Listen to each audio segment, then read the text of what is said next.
Assalamualaikum warahmatullahi wabarakatuh. Bersama saya Cak Wage dalam acara Cak Wage Show Ngopas Ngobrol Pasuruan. Saya edisi 31 Oktober 2017 hari Selasa Wage. Saya sekarang ada di tempat komunitas ikan koi.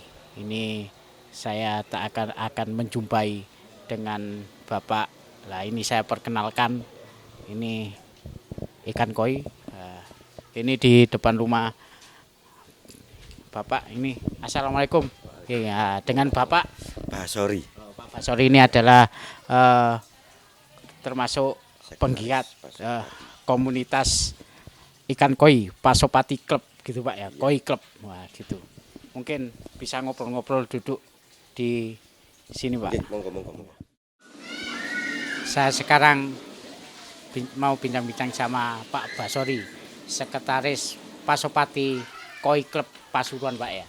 Ini dengan adanya komunitas ikan koi Pak, di mana ini antusias masyarakat Pasuruan yang ingin gabung di komunitas Pasopati Koi Club.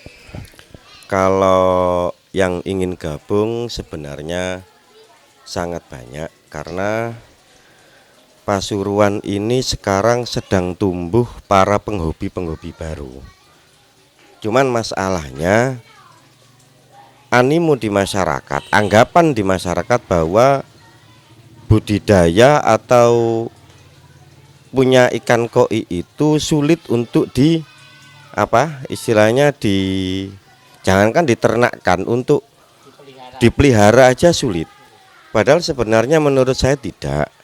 Hanya faktor bagaimana kita menyeimbangkan kolam yang ada di rumah itu, ada keseimbangan antara filter dengan air. Jadi prinsipnya bagaimana kita itu memelihara air. Berarti yang dibutuhkan adalah oksigennya itu Pak. Bukan hanya oksigen, karena di dalam kolam itu kan banyak variabel Mas. Yang pertama mungkin kandungan oksigen. Yang kedua keasamannya. Yang ketiga pH-nya. Yang keempat mungkin nitritnya, amoniaknya. Ini kan juga harus diperhitungkan. Caranya cuma satu, filternya harus benar. Itu aja. Ini milik saya ini sudah 8 bulan lebih nggak pernah nguras. Dan alhamdulillah ya, jenengan lihat sendiri masih jernih dan ikannya juga alhamdulillah sehat-sehat. Bahkan kemarin sempat ditawar Pak Bupati 2,5 Pak ya, yang menang di festival Taman Dayu itu. Nggih, padahal kita belinya cuma 200.000 Mas. Nggih. Cuman Pak Bupatinya nggak mau diakali gitu kan ya. Nggih, itu aja sementara. Nah, gini Pak, ini biasanya orang awam itu kalau pelihara ikan itu kalau ada, itu yang panjang di belakang itu apakah jamur, apakah kotoran? Biasanya orang itu kotoran gitu Pak. Panjang di belakang maksudnya di anusnya. Iya. Nah, kalau itu kotoran. Cuman kalau biasanya kalau seperti itu bukan ikan koi, ikan komet. Kalau koi insya Allah nggak ada yang seperti itu. Jadi begitu keluar langsung hilang. Nggih. Kayak saya kembalikan kepada apa yang pernah saya sampaikan tadi, untuk menjawab animo masyarakat yang sudah mulai antusias para penghobi di Pasuruan. Itu rencananya Pasopati Koi Club akan menggelar festival yang insya Allah akan dilaksanakan sekitar bulan Februari tahun depan. Nah, salah satu acaranya festival ini adalah kita melaksanakan semacam sarasehan tata cara bagaimana memelihara ikan koi yang benar. Nah, ini kami berharap nanti rekan-rekan Warta Bromo, mungkin juga pemerintah kota maupun pemerintah kabupaten bisa support terhadap pelaksanaan ini. Di samping itu, di samping kita meminterkan para penghobi, juga kita berkeinginan untuk menumbuhkan para petani ikan koi di Pasuruan. Karena apa? Pasuruan ini kan punya potensi yang luar biasa, terutama dengan segitiga emasnya. Sementara ini para penghobi di wilayah timur mulai Probolinggo sampai ke Bali, itu kan rata-rata mereka ambilnya ke Blitar, ke Kediri, ke Tulungagung. Ketika nanti jalan ruas tol ini sudah berfungsi, mereka sudah nggak perlu lagi ke selatan kan gitu kan, turun tol Pasuruan. Kalau Pasuruan ini sudah menyediakan itu, ya mereka tinggal ambil. Di samping itu sumber daya air yang sangat luar biasa, tetapi mungkin pemerintah masih belum melihat ya, atau mungkin mereka masih sibuk dengan utek-utek APBD sehingga nggak sampai memahami potensi sumber daya air itu yang sangat potensial untuk budidaya ikan hias, terutama ikan koi itu mungkin. Berarti untuk komunitas Pasopati Koi Club ini, Pak, berarti akan mensukseskan program pemerintah termasuk ekonomi kreatif ya. Untuk meningkatkan ekonomi kreatif ini untuk teman-teman Bolowarmo atau Warta Bromo bisa mungkin daripada kerja ini kan termasuk kreatif.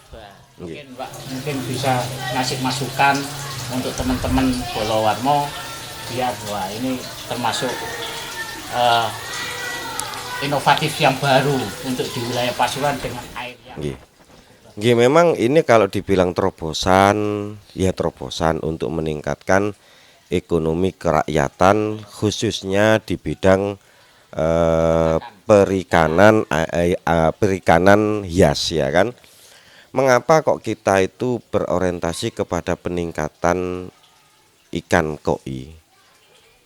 Kenapa kok tidak ikan nila atau ikan gurame dan lain sebagainya? Karena begini, jujur saja kalau kita melihat potensi ikan koi, kalau saya melihatnya potensi ekonominya sangat luar biasa dan itu bisa menjangkau pada anak-anak yang masih muda, dalam artian mereka bisa melakukan jual beli online tanpa harus bersusah payah menjadi petani. Jadi nanti arahnya melalui Pasupati Koi Club ini kita berharap ada beberapa petani yang bisa kita bina untuk melakukan melakukan budidaya ikan koi. Di samping juga nanti efek dominonya adalah di lingkungan tersebut ada anak-anak muda yang melek teknologi, baik itu internet maupun medsos, itu bisa melakukan pemasaran di luar kota.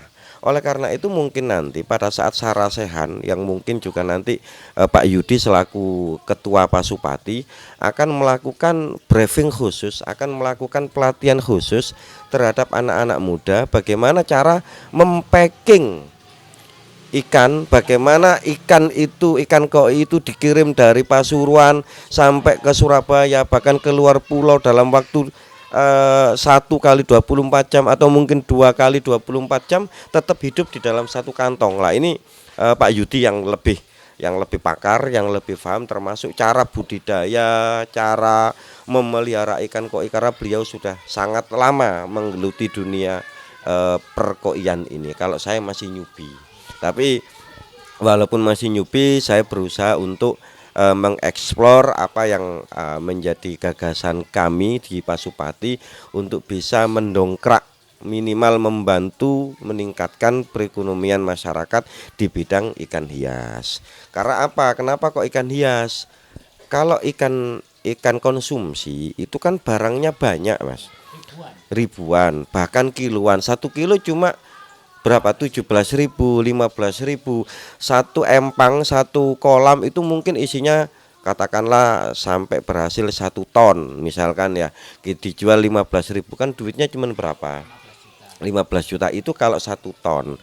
Tapi kalau ikan koi misalkan kita bisa breeding 1.000 ekor, yang 5 ekor saja masuk SQ ya kan, yang layak kontes kemudian menang, 1 ekor bisa 15 juta. 1 ekor bandingnya dengan 1 kolam. Disitulah uniknya ikan koi. Bahkan kemarin itu saya pernah beli di Purwakarta itu senilai cuma 700.000.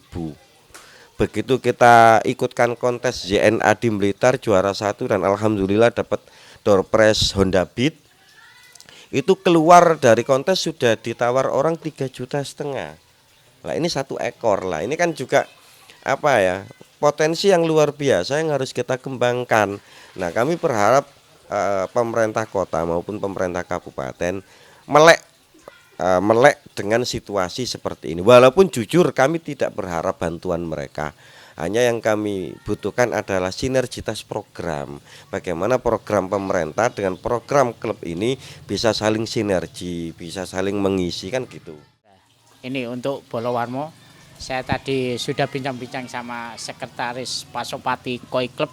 Saya sekarang dengan Bapak Yudi sebagai ketua Pasopati Koi Club. Saya akan tanya bagaimana ikan koi itu. Ya ini untuk Pak Yudi. Saya mau tanya Pak, jenis-jenis yang mulai kelasnya tertinggi sampai yang biasa Pak.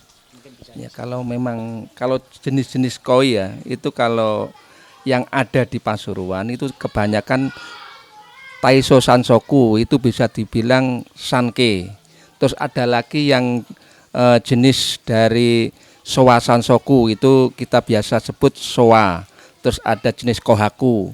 Kohaku itu bisa beberapa, ada yang sandan, nindan, ada yang 2 step, 3 step. Bahkan kohaku itu banyak sekali jenisnya. Istilahnya runtutan dari kohaku step 1, 2, 3 ada tanco kohaku, ada kuci beni. Kalau kuci beni itu istilahnya bibir yang merah. Ya. Nah ini Pak Yudi, ikannya jenis-jenisnya lebih baik bisa ditunjukkan langsung ke lokasi ya. Monggo. Ya, ya. Yang ini dulu aja Pak. Oh, gitu. Nah, yang ini dulu. Nah.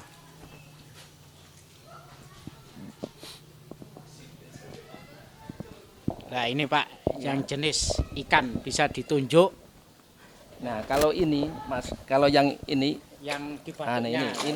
ini merah, ini kohaku gendrin. Ya, yang tadi itu. Ya. Terus ada beberapa ini kohaku juga, tapi 3-4 step. Ya. Terus ini yang kecil, Yang 3 warna. ya itu Sowa Sansoku gendrin. Kenapa gendrin? Karena dia ada punya Selang-seling itu. kelip-kelipnya. Iya. Kalau ini tanco soa. Nah ini. Oh karena nggak ada mengkilatnya itu Pak ya? Bukan, karena dia tanco soa itu warna warnanya di kepala, ya, di kepala terus hitam putih. Terus ada lagi yang jenis perak, yang perak biasa lah. Terus ini tanco soa juga, yang gede. Terus yang gede, terus ada lagi asagi. Nah ini asagi yang kayak sirip yang masuk ke sana tadi. Nah, terus jenis yang ada di sini ini tanco. Tanco itu tanco kok ya yang ke bawah itu. Batuknya ada merah. Nah, itu termasuk nggih. Ikan Itu. Jepang. Ya, itu istilahnya Bendera orang Jepang. sini bendera Jepang. Bendera Jepang. Tapi kebanyakan kalau di Pasuruan itu pasar yang paling ramai kohaku soa. Lah yang tak bilang tadi soa ini Mas, yang di bawah. Putih, hitam dan merahnya itu sesuai. Kalau tanco soa itu ada warna hitam, warna merah di kepala. Terus di bawahnya, di belakangnya itu ada hitam, selang-seling putih, hitam. Nah ini termasuk tanco soa. Nah, yang ini, Pak. Ya, ini termasuk juga quality show. Lah kalau untuk sekarang ini yang rame di Pasuruan itu terdiri dari kohaku merah dan putih, sanke. Sanke itu Oh berarti kayak ini Pak. ya kohaku kayak ini, nggih. Ini termasuk kohaku juga, nggih. Sanke. Ya, sama soa itu yang rame, yang di bawah. Ya itu soa. Itu yang paling rame di Pasuruan. Yang pangsa pasarnya. Terus kohaku yang gede, ini pejantan, ini ya termasuk. Nah, ini pejantan kita yang biasa nanti kita breeder, yang nanti ke depan mungkin bisa kita breederkan yang kohaku tadi itu. Nggih. Oh ya, kalau kita biasanya dari indukan itu induk jantannya, induknya itu 1, pejantannya 2. Seandainya kita kohaku bisa kita kasih pejantan sanke atau soa satu-satu berarti 2. Setiap satu kolam breeder untuk istilahnya untuk pemijahan itu 3 step gitu. Untuk Bolowarmo untuk kita biar tahu bagaimana kelas ikan kontes itu yang mana bisa juara, kita menuju ke tempat spesialis karantina ikan yang kontes Pak ya.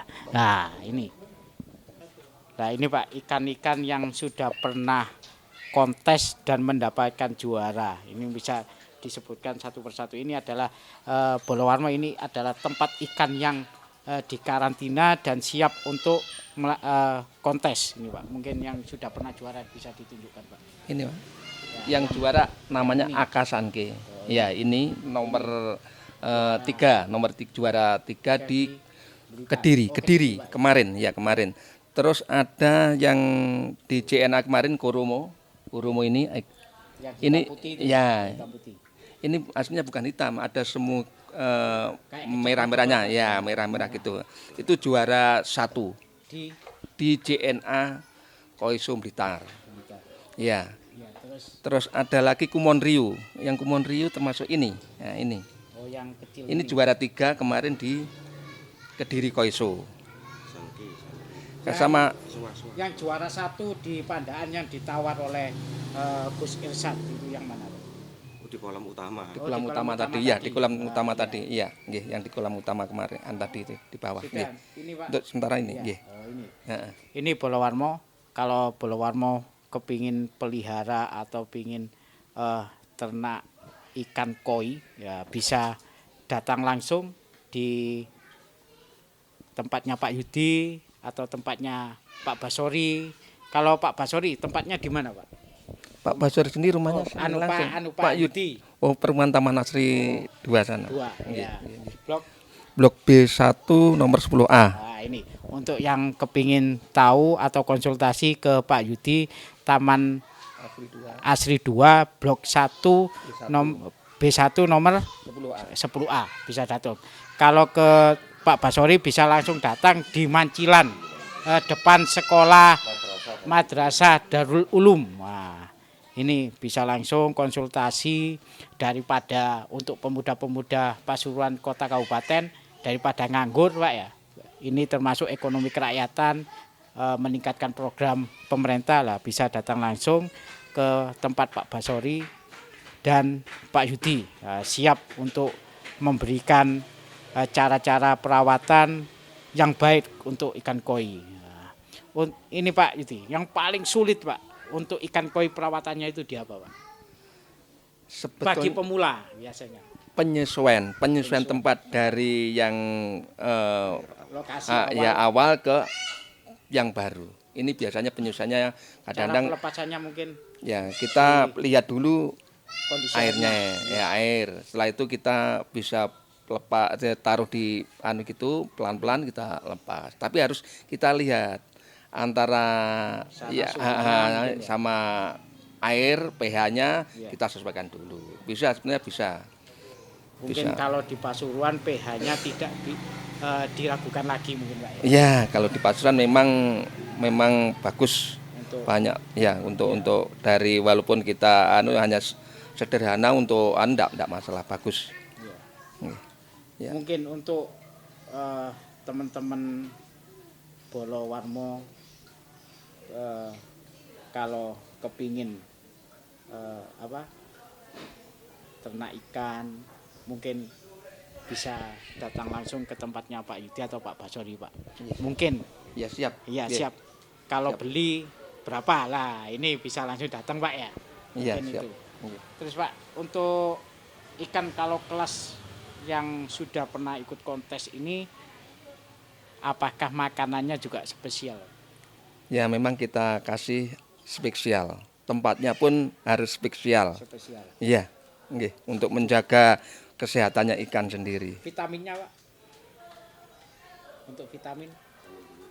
Kita ya alami saja. Kalau vitamin kan kadang-kadang kita itu kasih ya makanan-makanan yang sifatnya alami lah, enggak pernah kita pakai yang kimia. Nggih. Untuk mengetahui ikan koi yang tidak sehat itu di apanya? Biasanya dia jalannya terus sering menyendiri, Terus lah. ya menyendiri, siripnya itu telungkup, ya posisi siripnya telungkup. Kalau ndak itu dia tuh ndangak, mengop-mengop. Nah itu biasanya tanda-tanda koi yang harus segera kita karantina. Lah dengan ikan, lah ini untuk yang spesial saya tak tanya ke Pak Basori aja dulu ini mungkin. Ya. Ya ini Pak Basori. Mungkin ikan yang perlu biar perawatannya kalau ikan sudah tidak sehat lagi mungkin Pak Basori. Untuk biar sehat. Nggih. Istilahnya kan itu kan proses karantina Mas ya. Karantina itu ada dua model. Yang pertama adalah untuk karantina ikan baru datang itu kan satu untuk mengetahui, untuk mengembalikan kesetresan ikan itu dari perjalanan jauh seperti ini kemarin kan perjalanan dari Kediri pulang ke sini mungkin 4 sampai 6 jam lah kita karantina dulu biar tidak stres. Ketika nanti sudah tidak stres baru kita masukkan ke kolam utama. Lah kalau misalkan karantina ikan sakit, pertama yang harus kita ketahui sakitnya kenapa. Kalau misalkan sakitnya kena jamur, ya otomatis kita treatment untuk menghilangkan jamur. Yang pertama adalah yang perlu disiapkan adalah bak karantina. Sebentar Pak. Nggih. Kalau ciri-ciri kalau kena jamur itu bentuknya kayak apa? Kalau ikan terkena jamur itu biasanya ada spot-spot putih. Nggih, ada spot-spot Kayak putih panu di gitu, kulitnya kayak panu itu berarti kena jamur. Lah kalau kelamaan ikan itu akan menyendiri dan tidak mau makan. Kalau tidak mau makan otomatis dia lama-lama akan mati juga lah. Caranya penanganannya yang pertama siapkan bak karantina, yang kedua adalah siapkan filter yang terpisah dari filter utama, yang ketiga siapkan heater. Lah ini untuk apa itu namanya? Untuk menjaga suhu. Lah nanti heaternya dibuat ke 30 sampai 32 derajat Celcius. Kemudian dimasukkan ke dalam bak karantina. Yang kedua adalah pasokan oksigen. Pasokan oksigen itu harus besar. Harus besar sehingga dia tidak sampai kehilangan oksigen. Yang ketiga adalah kita kasih obat. Obat khusus untuk menghilangkan jamur, ada luka stop, macam-macam. Kalau jamur ada kalau yang alami mungkin obatnya jamur apa Pak? Kalau alami sementara ini saya gunakan antitoksin mulai dari larutan kelor bisa itu dipakai, kemudian larutan daun salam jadi dikremes boleh, digodok boleh atau dikasih air hangat boleh. Itu salah satu cara yang alami. Kemudian juga bisa jadi luka karena insang yang banyak yang membahayakan tuh insang busuk insang. Lah kalau busuk insang itu harus kita kasih obat antibiotik yang agak ekstrim. Biasanya saya pakai antibiotik yang kimiawi, dalam hal ini misalnya amok dan lain sebagainya, itu dengan komposisi 1 liter air 1 butir lah kita larutkan dalam air, insya Allah dalam 2 sampai 3 hari insya Allah sembuh. Okay. Mungkin ciri tanda selain jamur, selain insang busuk mungkin apa Pak? Yang selama ini yang paling berbahaya dan menghantui para penghobi itu adalah Aeromonas atau Kehavi. Lah, Aeromonas ini kalau kemarin berdasarkan dari belajar saya di Blitar itu ada ratusan jenis dan itu sulit untuk disembuhkan menurut mereka. Tetapi ada salah satu cara untuk mengebalkan ikan kita agar tidak mudah terserang Aeromonas. Yang pertama adalah bisa kita menggunakan dengan bawang putih. Lah, bawang putih ini kita blender, airnya kita campur dengan pakan. Katakanlah selama 3 hari tiap sore atau tiap pagi kita kasih campuran bawang putih itu, insya Allah ikan kita akan terbebas dari Aeromonas. Atau mungkin juga bisa menggunakan pakai kunir. Nah, kunir ini juga dilarutkan, di blender, kemudian airnya kita campurkan dengan pakan. Yang sebenarnya yang lebih pas itu adalah kita menggunakan obat-obat herbal daripada obat-obat kimia. Ya. Nah, Bolowarmo, saya kepingin tahu, eh, tanya-tanya ke Pak Basori, kalau di kolam utama itu makanannya apa? Ya, kita jalan ke sana, Pak. Pak Basori, untuk pakan atau pelet untuk ikan koi ini jenisnya seperti apa, Pak? Kalau pakannya, jenis pakan itu macam-macam, Mas. Bahkan juga sesuai dengan kebutuhan. Kalau misalkan kita kebutuhannya untuk mempercepat pertumbuhan, itu biasanya pakai BP, Pak ya. Ya, pakai BP, merek BP, tapi intinya pelet.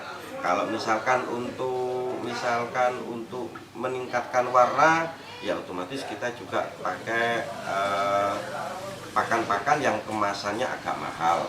Bisa sankoi, bisa mungkin yang lain kan gitu Pak. Nah, yang paling utama kan sebenarnya kalau saya bukan itu, tapi yang paling utama kan bagaimana koi itu bisa berdampak positif kepada kehidupan kita. Kalau orang-orang Cina itu beranggapan bahwa ikan koi itu membawa hoki. Kalau menurut saya sebenarnya itu ya masuk akal. Cuman logikanya ketika kita datang pulang kerja, kita makan koi sambil dulang kayak begini lah. Ini kan menghilangkan stres kan gitu kan. Nah, Sambil terapi stres. sambil terapi. Ketika stresnya ini hilang, kita bisa bekerja dengan baik kan gitu Mas. Nah, Ini Bolowarmo. nah ini Cak Wakinya lagi mencoba untuk mendulang, menyuapin koi-koi. Iya. Ini mungkin Pak Basori, ini untuk pesan dan harapan kepada teman-teman Bolowarmo, Pak. Kami berharap teman-teman media itu bisa menjembatani, menyampaikan informasi kepada masyarakat maupun pemerintah bagaimana kita memelihara ikan koi dengan baik dan benar, dan yang paling utama adalah berdampak kepada peningkatan ekonomi kerakyatan. Karena bagaimanapun Pasuruan ini punya sumber daya air yang sangat luar biasa. Termasuk masyarakatnya sing rodok nakal biasanya lek iki melok kena ibu kabeh kan ngoten Pak, Iya. saya Pasuruan Pak ya. Nah, ketika potensi perlatahan itu terjangkit ke teman-teman untuk berbudidaya dan Bisa sekaligus, menghasilkan. beternak koi, kami sangat apresiasi sekali. Bahkan kami siap untuk mengadvis, membina. Ya saya sendiri juga masih belajar, tapi minimal kita sama-sama sharing lah Ya. untuk menjadi petani koi atau pemerhati koi yang baik dan benar. Ya. Mungkin salam-salam buat teman-teman Bolowarmo, mungkin teman-teman komunitas Sebagai akhir dari pertemuan ini saya sampaikan banyak terima kasih tingginya kepada Mas Andri Kuik, kepada Pak Komsin yang selama ini juga memberikan perhatian yang cukup kepada kami, terutama kepada pengusaha. Terima kasih Pak Basori. Sekarang dengan Pak Yudi, mungkin pesan dan harapan ke teman-teman Bolowarmo ataupun pemerintah kota kabupaten, Pak. Mungkin kalau untuk pemerintah kota dan kabupaten, mungkin kita menginginkan istilahnya apa? Untuk memfasilitasi sinergitas ke program-program antara Pasok Aceh dan pemerintah kota, kabupaten, gitu. Ya itu aja wis, mungkin Ini terima kasih Pak Basori, terima kasih Pak Yudi bisa bincang-bincang dan bisa mengenalkan ke teman-teman Bolowarmo masalah perawatan ikan koi. Dan dari saya untuk pemerintah kota dan Kabupaten Pasuruan, ini adalah ekonomi kerakyatan, bisa meningkatkan dan mengurangi pengangguran yang ada di kota Kabupaten Pasuruan dengan adanya peningkatan ekonomi kerakyatan dari ikan koi. Ikan dengan kolam yang kecil bisa menghasilkan uang jutaan ini Pak ya. Dan salam saya buat teman-teman dan semua kru Warta Bromo. Cukup sekian dan saya akhiri. Wassalamualaikum warahmatullahi wabarakatuh. Terima kasih Pak Basori, Pak Yudi. Nggih.